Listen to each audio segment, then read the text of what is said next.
Coming up next, my favorite new fragrance purchase. This is the newest that I'm wearing and kind of obsessed with. I'm going to tell you what it is and give you my review. Coming up next.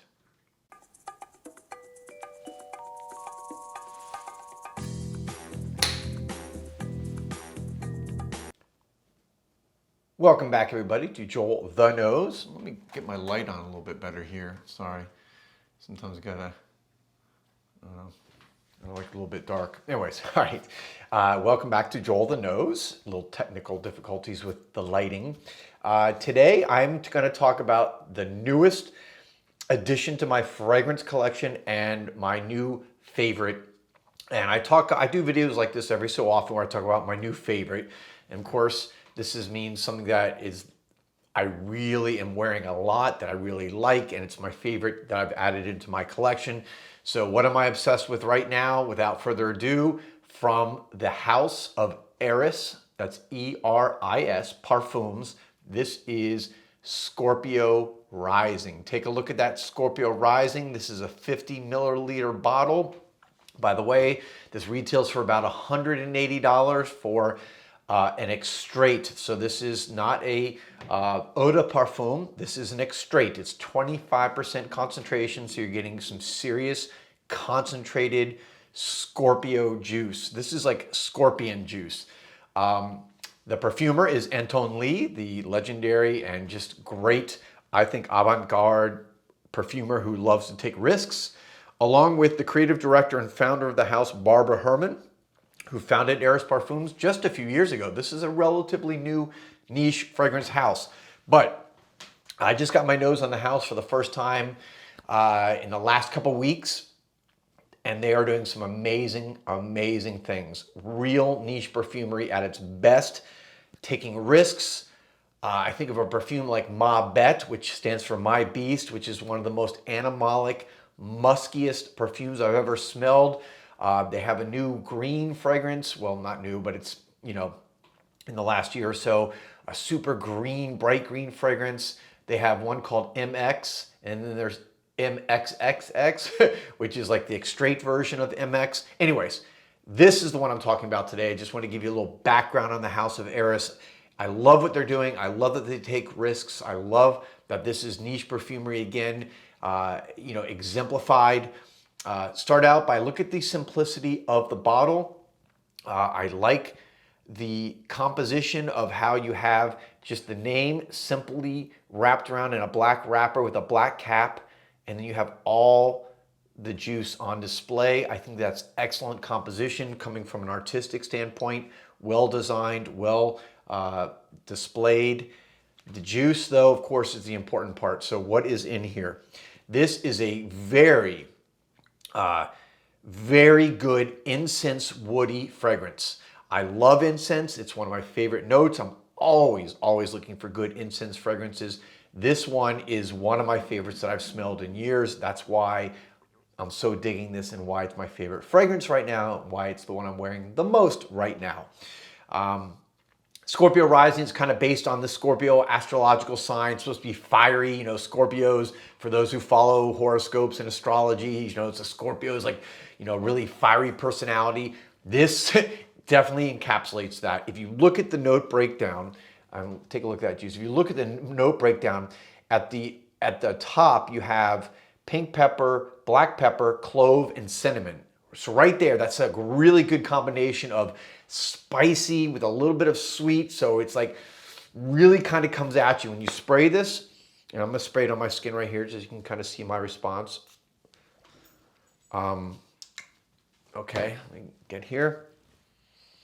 I really love this opening. A lot of fragrances to me sometimes, I don't love the openings. I more like the dry downs. This is one where right off the bat, it grabbed me. This was almost a blind buy for me.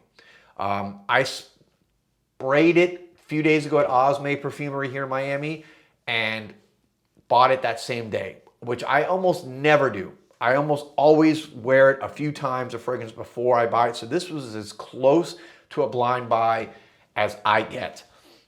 But again, this initial opening, it's very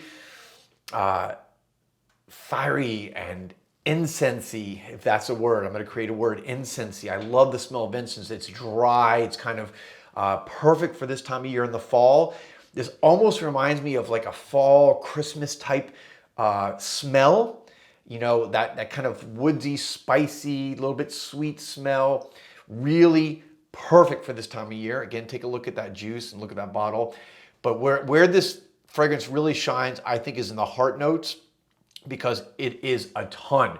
This is not for the faint of hearted. There's a lot going on here. So if you like complex fragrance that is going to give you a lot of different notes, this is the type of fragrance you want to try. It's got incense. It's got immortelle, which is like a hay-like smelling flower, guaiac wood, cardamom, sandalwood, cedarwood, cypre oil, saffron, all notes that I truly adore and love. So when I saw the note breakdown on this, I sprayed it in the store, and then I went online, immediately looked at the note breakdown, and I'm like, this is gonna be something that I totally dig, and of course I did. The heart notes really dominate this fragrance. They last a long time. The wearings that I've done so far in this, I get about 8 hours of solid, good smelling fragrance. It lasts all day, so I put it on in the morning and I pretty much don't have to worry about it the rest of the day. That Extrait Parfum, again, 25%, really gives me a good wearing on my skin. It mixes well with the oils in my skin. For me, I have a little bit more oily skin, so I don't have to wear as much. People who have drier skin, you know, typically you got to put a little bit more fragrance on. Just another little tip, if you have drier skin, you want to wear a little bit more fragrance because it dries more quickly and evaporates more quickly on your skin. Another keynote to this is there's a really good synthetic leather note at the base. So this is, I wouldn't call it a leather fragrance, but that leather note is there. You can smell it, and it really mixes well, and I think combines well with the other notes, including some wonderful Haitian vetiver at the bottom, and cashmeran wood, or that cashmeran wood, I say wood. Cashmeran is that smell of kind of like, to me, cashmeran smells like a woody cashmere smell on my skin, on my nose. So this is, again, something that is perfect for this time of year. I'm so digging it as fall has officially just started last week. And this is a fragrance that if you love fall fragrances, going into that kind of Christmassy fall time of year, you want something fiery, you want something a little smoky, a little incense, a little woody. This is the fragrance that you need to try. This house, again, Eris, get your nose on a bunch of the different fragrances because they've got a lot going on. Again, I have one of the books here from Eris, but the one I was telling you about earlier is MX, okay? MX is wonderful. Then the MX Extrait. And then Green Spell is the fragrance that came out last year in 2021. That is one of the most bright green, herbaceous fragrances that you could try, that's recently come out, I think. Again, wonderful, cool house. I'm really enjoying exploring it, getting to know it. Wanted to introduce you guys to a house that maybe you haven't tried yet. Again, on my channel, one of my goals is to introduce people to niche perfumes that maybe you haven't heard of or tried. But Scorpio Rising, loving it. My favorite right now, my favorite perfume that I'm wearing right now. Hope you guys get your nose on it. If you've tried this one, let me know what you think. As always, I love your guys' opinions. Let me know what you think if you've tried Scorpio Rising. That's about it. I'll end it there. I'll let you guys comment. Thank you guys for watching as always. I'll be back soon with another video. Peace, love, and perfume.